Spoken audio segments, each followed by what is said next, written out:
हरे कृष्णा।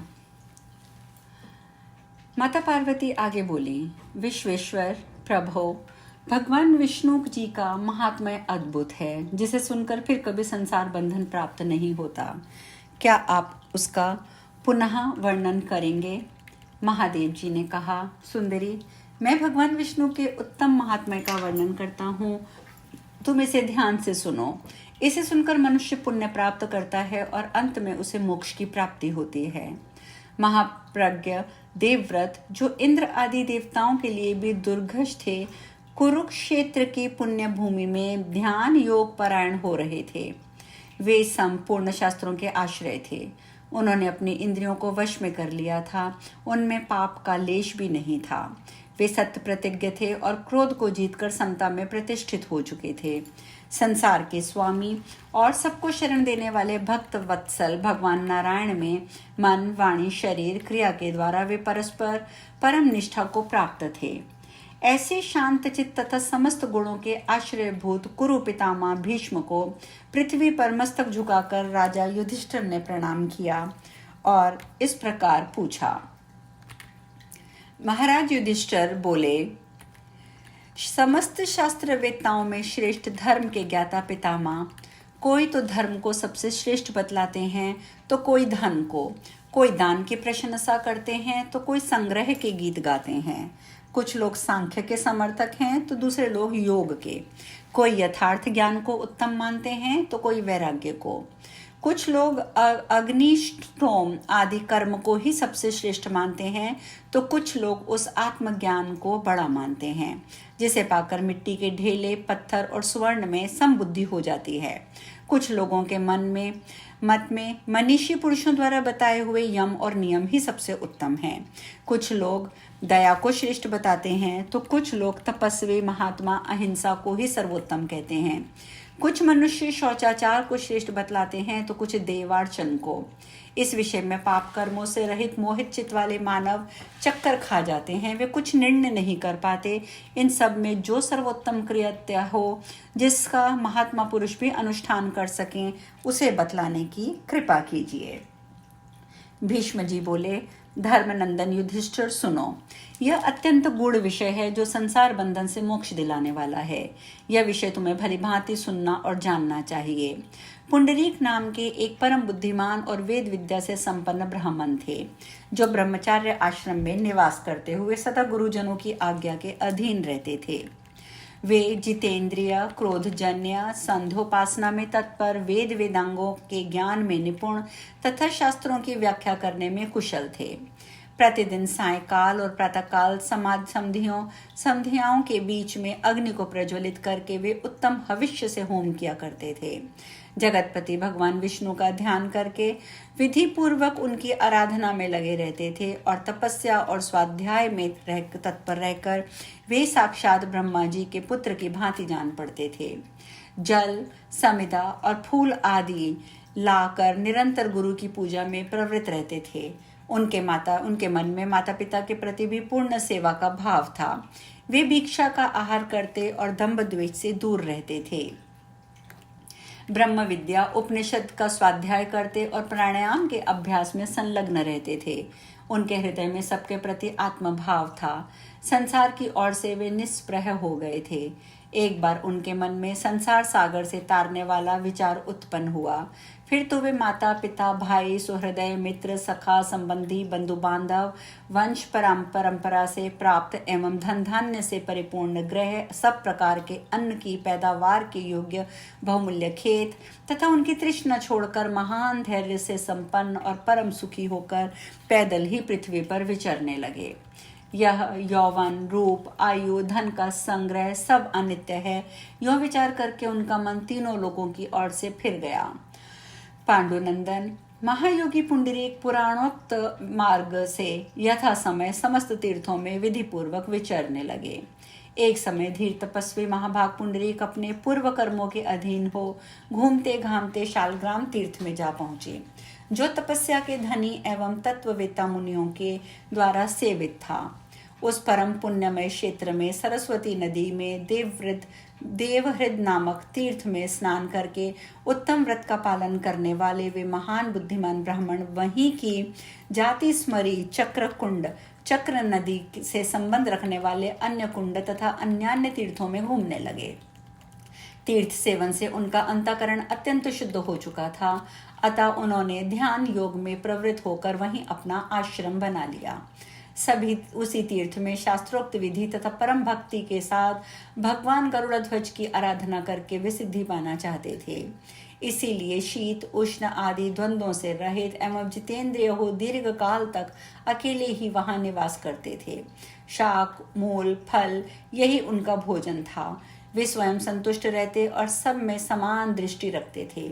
यम नियम आसन प्राणायाम प्रत्याहार धारणा ध्यान समाधि इनके द्वारा आलस्य रहित हो सदा विधि पूर्वक योग अभ्यास करते थे। उनके सारे पाप दूर हो चुके थे।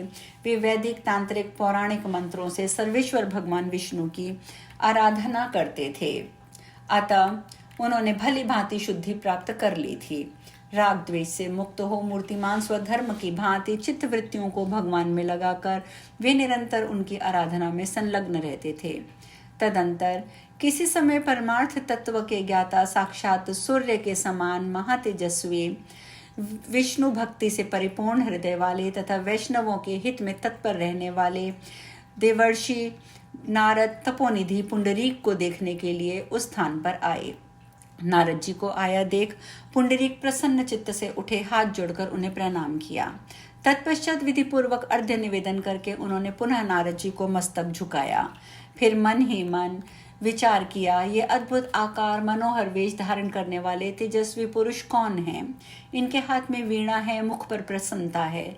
ये सोचते हुए भी उनके परम तेजस्वी नारद जी से इस प्रकार बोले, महाद्युते आप कौन हैं और कहाँ से इस आश्रम पर पधारे हैं?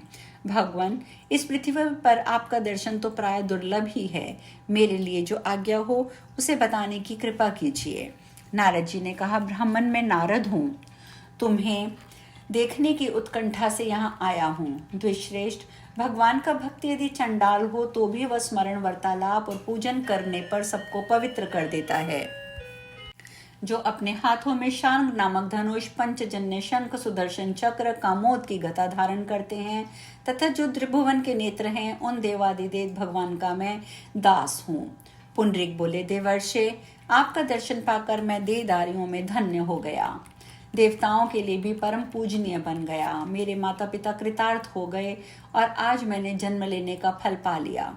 नारद जी, मैं आपका भक्त हूँ, मुझ पर अनुग्रह कीजिए, मुझे परम गूढ़ रहस्य से भरे हुए कर्तव्य का उपदेश दीजिए।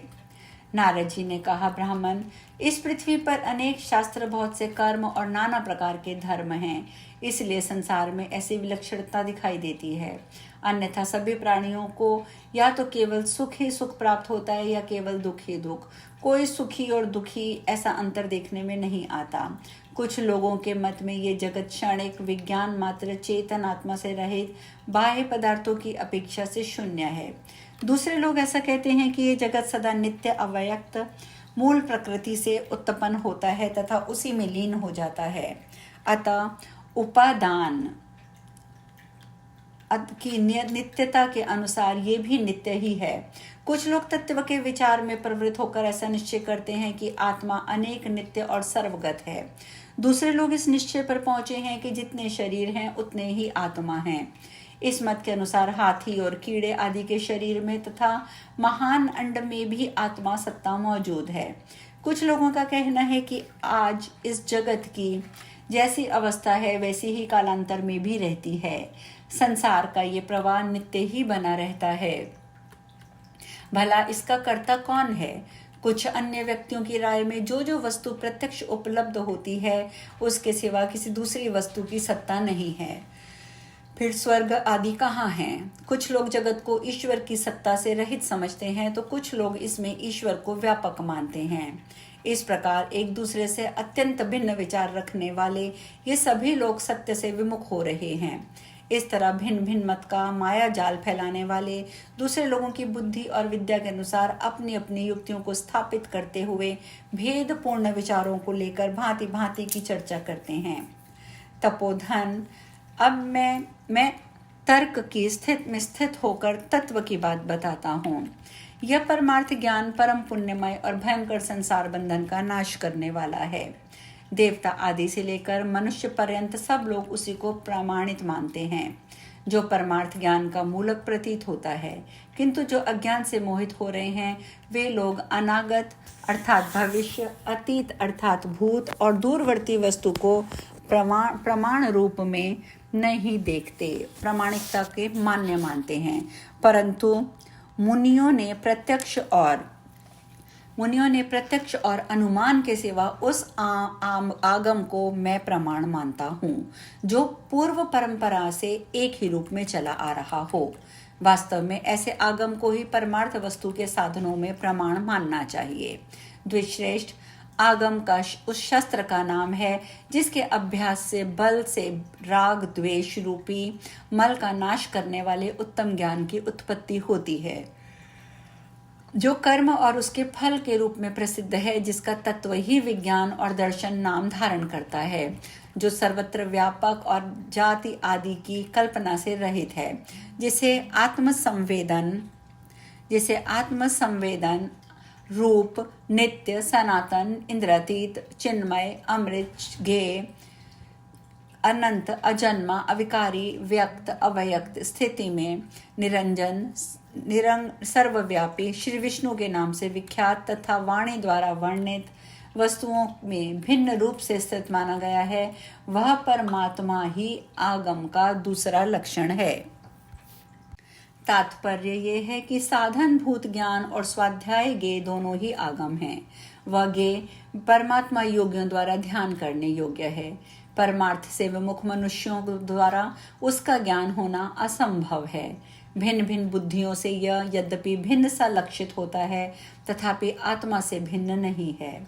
तात पुंडरीक, ध्यान देकर सुनो। सुव्रत, पूर्व काल में ब्रह्मा जी ने मेरे पूछने पर जिस तत्व का उपदेश दिया था वही मैं तुम्हें बतला रहा हूँ। एक समय अविनाशी पितामह ब्रह्मा जी ब्रह्मलोक में विराजमान थे। उस समय मैंने विधि पूर्वक उनके चरणों में प्रणाम करके पूछा था, ब्राह्मण, कौन सा ज्ञान सबसे उत्तम बताया गया है तथा कौन सा योग सर्वश्रेष्ठ माना गया है, ये सब यथार्थ रूप में मुझे बताइए। अब ब्रह्मा जी ने इस बात का क्या उत्तर दिया, ये चर्चा हम कल करेंगे। हरे कृष्णा।